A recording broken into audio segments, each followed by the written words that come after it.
আচ্ছা, আমি তোমাদের আজকে ট্রিগোনোমেট্রির একটা কোশ্চেন সলভ করাচ্ছি। কোশ্চেনটা কী বলেছে যে যদি ট্যান এ সমান 1 হয় তাহলে সাইন এ প্লাস কস এ এর মান কত হবে। তাহলে এটাকে আমরা কীভাবে সলভ করব।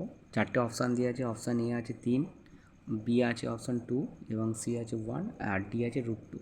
তাহলে এটাকে আমরা কীভাবে সলভ করব দেখো।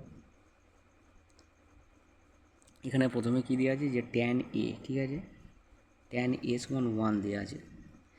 ট্যান কত ডিগ্রির মান 1 হয়? ট্যান 45 ডিগ্রির মান 1 হয়। তোমাদের মানগুলো অবশ্যই মনে রাখতে হবে। আচ্ছা, তাহলে এটাকে কীভাবে লিখব? ট্যান এ সমান হচ্ছে ট্যান 45 ডিগ্রি, ঠিক আছে, কারণ ট্যান 45 ডিগ্রির মান কিন্তু 1 হয়, তাই আমরা এখানে যেহেতু 1 আছে তাহলে ট্যান 45 ডিগ্রি হবে।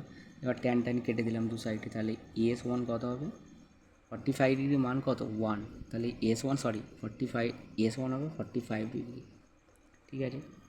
এবার কী চেয়েছে যে সাইন এ এবং কস এর মান কত। তাহলে এর মান 45 ডিগ্রি বেরোলো। তাহলে এটাকে যদি আমরা লিখি তাহলে এখানে কী লেখা হবে? সাইন এ ছিল, তাহলে সাইন 45 ডিগ্রি হবে প্লাস কস 45 ডিগ্রি হবে, ঠিক আছে। তাহলে সাইন 45 ডিগ্রির মান কত গো? সাইন 45 ডিগ্রির মান হবে 1/√2 প্লাস কস 45 ডিগ্রির মান হবে 1/√2, ঠিক আছে। এবার এটাকে যদি আমরা যোগ করি নিচে তাহলে কত হবে? √2 হবে। তাহলে √2 হয়ে গেলে 1, তাহলে 1 হলো, আর √2 1, তাহলে 1 হলো। তাহলে এখানে কত আসলো? 1 + 1 হচ্ছে 2, তাহলে 2/√2, ঠিক আছে। কিন্তু দেখো এখানে কি অপশানে 2/2√2 আছে? না, নেই। তাহলে আমরা কি করব? যেহেতু অপশানে ওই আনসারটা নেই, তাহলে আমরা এটাকে করব ওপর নিচে কিন্তু √2 দিয়ে গুণ করে দেবো, ঠিক আছে।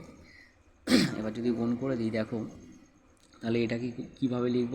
এবার ওপরে হবে তাহলে 2√2, আর এই দুটো √2-র জন্য শুধু 2 হবে, ঠিক আছে। তাহলে এবার এই দুই কেটে গেল, শুধু √2 পড়ে থাকলো, ঠিক আছে। উত্তর এটাই। তাহলে কোন অপশানটা উত্তর হবে? অপশান ডিটা হবে সঠিক উত্তর, √2, ঠিক আছে।